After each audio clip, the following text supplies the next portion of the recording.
کی چند آیات ہیں جو ہم نے خطبہ رسولنا اور سورۃ پاک کی تلاوت کے بعد اس خطبے کے لیے آپ کے سامنے پیش کیا. ان آیات کو سمجھنے سے پہلے آپ کو ان آیات کے زمان نزول اور اسباب نزول اور مکان نزول پر غور کرنا ہوگا. یہ آیتیں کہاں نازل ہوئی، کس موقع پر نازل ہوئی اور کس بنیاد پر نازل ہوئی. آپ اگر سیرت کا مطالعہ کریں گے تو آپ کو پتہ چلے گا کہ اللہ کے رسول صلی اللہ علیہ وسلم جس وقت ہجرت کر کے مدینہ تشریف لائے تو مدینے میں جو لوگ آپ کا استقبال کرنے کے لیے موجود آئے ہوئے کی ایک بڑی جماعت تھی.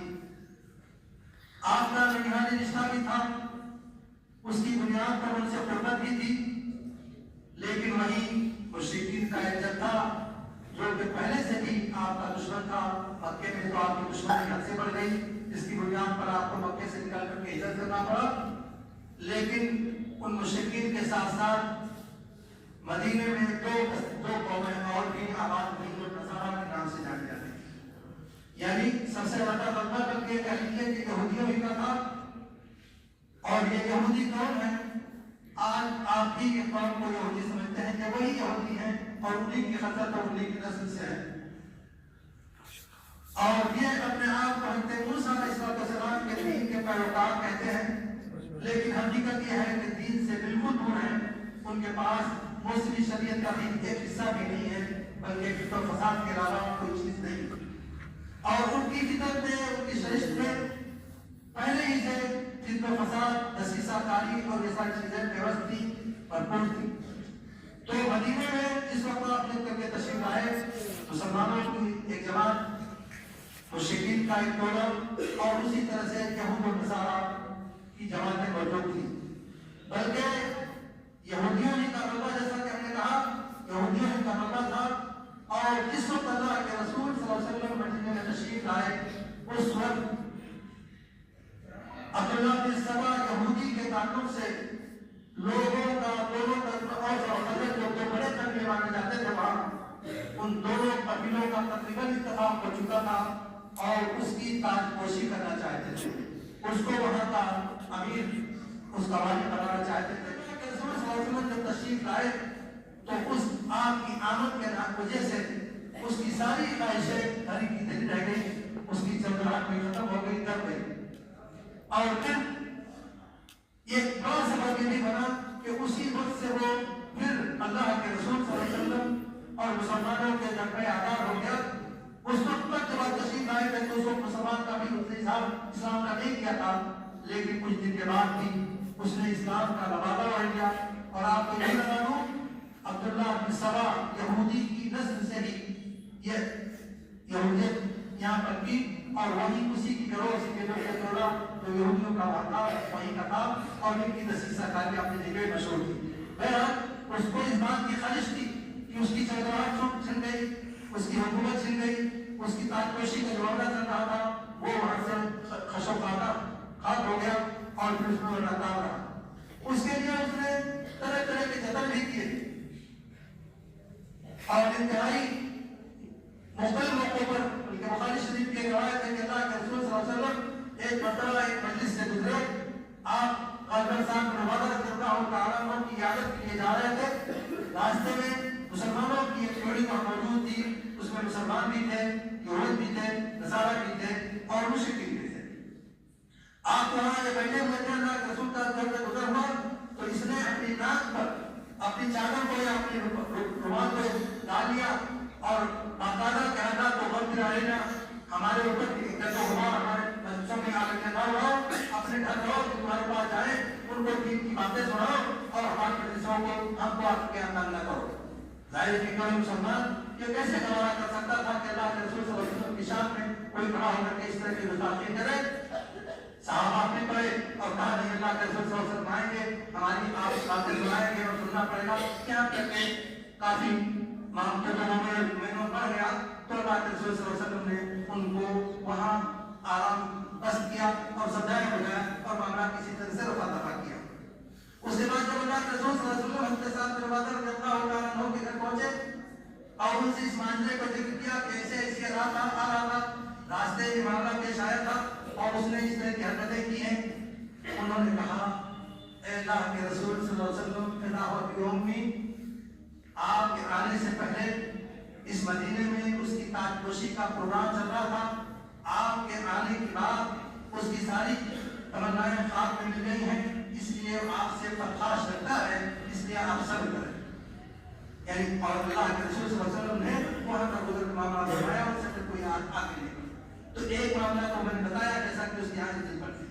لیکن اب جب مسلمانوں کو اللہ تعالیٰ نے آہستہ آہستہ بڑی سکونت دی اور اس کو کسی طرح سے کامیابی اس طرح سے نہیں پائی تو اندر نشہ دوانیاں شروع کی اور وہ چاہتا تھا کہ اللہ کے رسول صلی اللہ علیہ وسلم کی ذات کے ساتھ, آپ کے حلیم کے ساتھ اور اسی طرح سے معاملوں کے ساتھ کسی طرح کی کر کے فتنہ پھیلائے, فساد پھیلائے. وہی واقعات کے ساتھ آپ جانتے ہیں کہ غزوہ بدر میں تو اچانک لڑائی ہو گئی تھی, لیکن غزوہ احد میں بھی ایک اچھی تعداد منافقین کی بھی آپ کے ساتھ گئی, لیکن میدان معرکہ سے پہلے ہی وہ لوگ وہاں سے علاقہ ہو گئے اور اس سے مسلمانوں کو بڑی زد پہنچی, بڑی تکلیف پہنچی. تو بہرحال کسی طرح سے تکلیف پہنچانے کا کوئی بھی دسیسہ وہ لوگ چھوڑتے نہیں. لیکن جہاں غزوہ احد میں ان کی منافقت ظاہر ہو گئی, مسلمانوں سے چوکنا ہو گئے اور اس کے بعد اس میں کھل کر کے اسلام کا بدعت لبادہ ہو گیا اور لیکن مسلمانوں کے ساتھ رہ کر کے تب بھی آئے دن کچھ نہ کچھ رابطے کرتا رہتا تھا. معاملات یہاں تک پہنچے سن 5 ہجری کا اور بعض مورخین کا قول ہے کہ سن 6 ہجری کا, لیکن زیادہ تر لوگوں نے سن 5 ہجری کو کہا ہے کہ ایک غزوہ پیش آیا, غزوہ مریسی. غزوہ مریسی ایک چشمہ کا نام ہے جہاں یہ غزوہ ہوا تھا. میں معمولی سی چند لفظوں میں اس کی تشریح آپ کے ساتھ کر دیتا ہوں. اللہ کے رسول صلی اللہ علیہ وسلم کو یہ پتا چلا کہ حارث بن ابی ذرار مسلمانوں کے خلاف سازشیں کر رہا ہے اور ان پر حملہ کرنے کی تیاری کر رہا ہے. اللہ کے رسول صلی اللہ علیہ وسلم نے اس کی جانکاری دینے کے لیے حضرت برید بن حسین رضی اللہ تعالیٰ عنہ رضی اللہ تعالیٰ عنہ بھیجا اور حضرت برید بن حسین رضی اللہ تعالیٰ عنہ نے اللہ کے رسول صلی اللہ علیہ وسلم کو آ کر کے بتایا کہ ہاں واقعتاً کوئی اس طرح کی سازشیں کر رہا ہے اور مسلمانوں کو تکلیف پہنچانے کی کوشش کر رہا ہے. اللہ کے رسول صلی اللہ علیہ وسلم نے ایک دستہ تیار کیا اور وہاں بھیجا. اسی چشمے پر مدمن ہوئی اور علامہ ابن قیم رحمۃ اللہ تو کہتے ہیں کہ لڑائی نہیں ہوئی تھی بلکہ مسلمانوں نے ان پر حملہ کیا اور حملہ کر کے ان کی بکریوں کو, ان کے جانوروں کو, ان کی یہاں تک کہ ان کے بچوں کو, ان کی عورتوں کو بھی قید کر دیا اور قید کر کے بھی تاکہ کر کے لے گئے.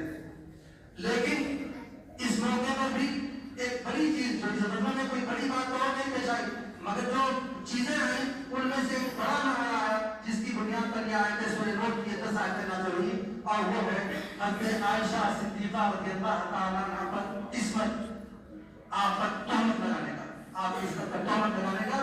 حضرت عائشہ صدیقہ رضی اللہ تعالیٰ عنہا جن کی بارات اللہ تعالیٰ نے ان آیات میں نازل فرمائی ہے, یہ سب سے بڑا واقعہ اس میں رونما ہوا. میں اسی پس منظر میں آپ کو بتانا چاہتا ہوں کہ اس کے اثرات اور ساری چیزیں کیا ہوئی. حضرت عائشہ صدیقہ رضی اللہ تعالیٰ عنہا خود ہی بیان کرتی ہیں, بخاری شریف کی روایت ہے کہ اللہ کے رسول صلی اللہ علیہ وسلم کی عادت مبارکہ تھی کہ جب آپ کسی غزوے میں نکلتے تھے تو نکلنے سے پہلے آپ قرآن اپنی ازواج کے درمیان قرآن بازی کر لیا کرتے تھے.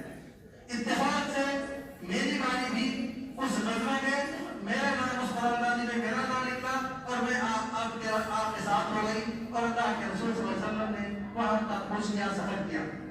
اللہ کے رسول صلی اللہ علیہ وسلم پہنچ کرنے کے بعد وہاں سے جب کامیاب ہو گئے, جیسے کہ ہم نے بتایا کہ مسلمانوں کو بندہ ہوا, ان کے مال کو, ان کے جانوں کو, یہاں تک ان کی عورتوں کو بھی تیزی بنا دیا اور آگے اللہ کے رسول صلی اللہ علیہ وسلم اس غزوے سے پلٹے. حضرت عائشہ صدیقہ رضی اللہ تعالیٰ کہتی ہیں اسی رات میں, رات کے آخری وقت میں ایک جگہ پڑاؤ ہوا. پڑاؤ کرنے کے بعد صبح کو منادی نے اعلان کیا کہ بھائی جن کو جو ضرورت ہے فارغ ہو گئے اور ہم آپ لوگ پوچھ کرنے والے ہیں.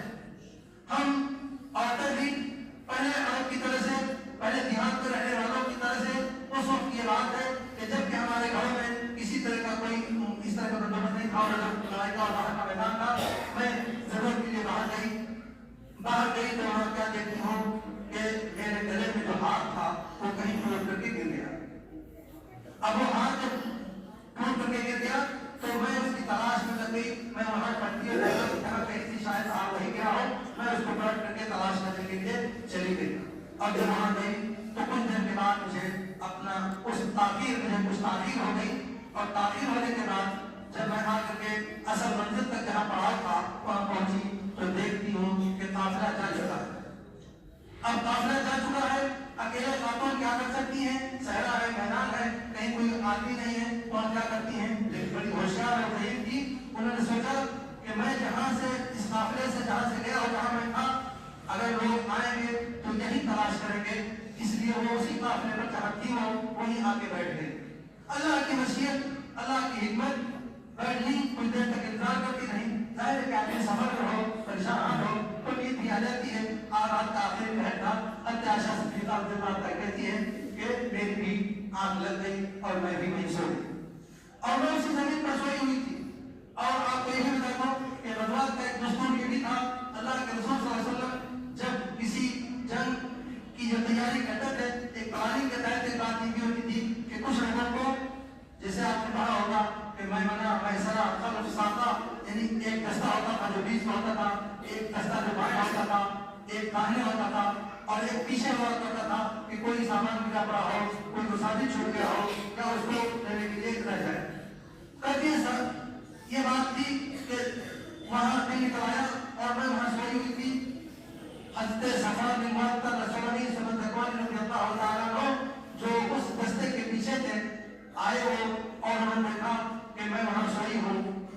بخاری کے الفاظ ہے صحابہ انسان ایک انسان کے سائے کو دیکھا کہ وہاں ایک آدمی کو دیکھا کہ سوئی ہے. اور وہ یہ بھی کہتی ہیں کہ انہوں نے پردہ کے نزول کے پردے کے حکم کے نزول سے پہلے انہوں نے مجھے دیکھ رکھا تھا.